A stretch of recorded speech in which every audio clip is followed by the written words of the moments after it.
For years, people, African Americans in particular, were mistreated in the world of science. Experiments and samples were conducted and taken without their knowledge or consent. African Americans were often treated as second-class citizens.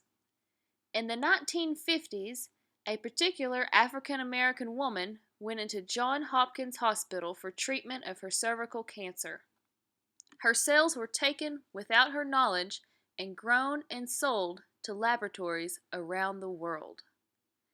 While her cells grew and prospered, Henrietta Lacks succumbed to her cancer on October 4, 1951.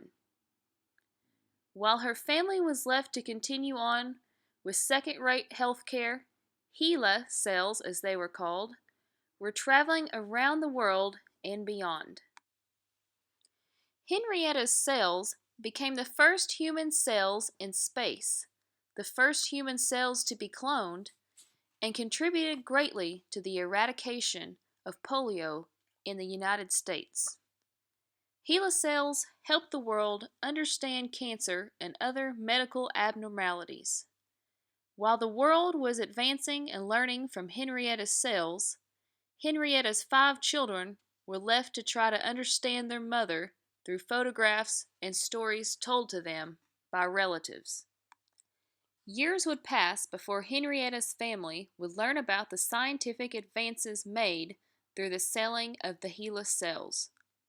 Outrage ensued. How could people be so concerned with the growth and life of cells, but not the woman who they came from? How can the future of her family not be as important as the future of a culture of cells growing in a petri dish? Were the advancements made in science worth violating the privacy of a patient? Was it ethical to steal cells from a human being and make a profit if it were to benefit humankind as a whole? These are the questions Henrietta's family would struggle with long after her death.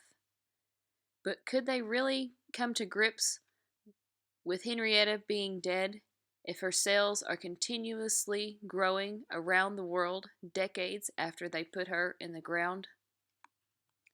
Henrietta's daughter, Deborah, was most affected by what happened to her mother.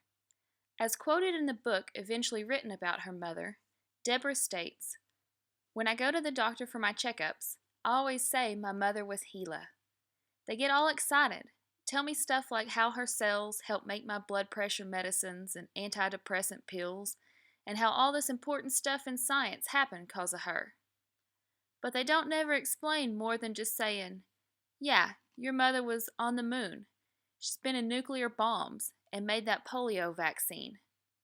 I really don't know how she did all that, but I guess I'm glad she did, 'cause that means she's helping lots of people. I think she would like that.'"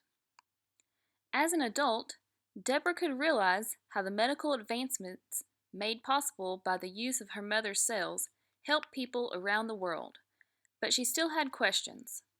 Questions that brought into perspective goodness, ethics, and the mystery of a life gone too soon. "But I always have thought it was strange, if our mother's cells done so much for medicine, how come our family can't afford to see no doctors? Don't make no sense. People got rich off my mother without us even knowing about them taking her cells. Now we don't get a dime. I used to get so mad about that to where it made me sick and I had to take pills.